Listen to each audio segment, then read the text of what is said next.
സംസ്ഥാനത്ത് ഇടതുമുന്നണി വൻ വിജയം കൈവരിക്കുമെന്ന് ഉടുമ്പൻചോല മണ്ഡലം ഇടതുമുന്നണി സ്ഥാനാർത്ഥി കെ ജയചന്ദ്രൻ.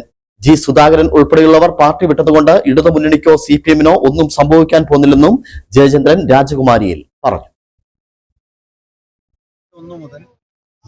ഉടുമ്പൻചോല നിയോജക മണ്ഡലം ഇടതുപക്ഷ ജനാധിപത്യ മുന്നണിക്ക് വ്യക്തമായ ഭൂരിപക്ഷമുള്ളതാണ്.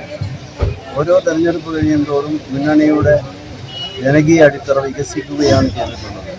കഴിഞ്ഞ 10 വർഷക്കാലം സമാനതകളില്ലാത്ത വികസന പ്രവർത്തനങ്ങൾക്കാണ് ഉടുമ്പൻചോല നിയോജക മണ്ഡലം സാക്ഷ്യം വഹിച്ചിട്ടുള്ളത്. തീർച്ചയായിട്ടും കേരളത്തിലൊട്ടാകെ നടന്നുകൊണ്ടിരിക്കുന്ന വികസന ക്ഷേമ പ്രവർത്തനങ്ങളോടൊപ്പം ഇടതുപക്ഷ ജനാധിപത്യ മുന്നണിയും വരുന്ന ഒരു തുടർ ഭരണത്തിൻ്റെ ഭാഗമാകാൻ തയ്യാറായി കഴിഞ്ഞിരിക്കുകയാണ്. ഈ തെരഞ്ഞെടുപ്പിൽ ഇടതുപക്ഷ ജനാധിപത്യ മുന്നണിയുടെ സാരഥിയായ ഞാൻ വലിയ ഭൂരിപക്ഷത്തോടുകൂടി തെരഞ്ഞെടുക്കപ്പെട്ടു വരും എന്ന കാര്യത്തിൽ യാതൊരു സംശയവും. സർവേ കഴിഞ്ഞ കാലങ്ങളെ ഒന്നും ഇല്ലാത്ത ഒരു സാഹചര്യം. ഇപ്രാവശ്യം CPM-ൻ്റെ കുറേ ആളുകൾ മറ്റു പാർട്ടിയിലേക്ക് അല്ലെങ്കിൽ CPM-ൽ നിന്ന് പോയിട്ടുള്ളത് ജി സുധാകരൻ, ഐഷ പോറ്റി ഉൾപ്പെടെയുള്ളവർ. അത് ഈ തെരഞ്ഞെടുപ്പിൽ ആ ഒരു ട്രെൻഡ് എങ്ങനെയായിരിക്കും? അതൊന്നും ഒരു ട്രെൻഡും ഇല്ല. അതൊക്കെ നിങ്ങൾ ഇന്നലെ ജി സുധാകരൻ്റെ നാട്ടിൽ നടക്കുന്ന ജനകീയമായ ജനങ്ങളുടെ പ്രതിഷേധം അണമുട്ടി എഴുതിയത് നിങ്ങൾ കണ്ടില്ലേ?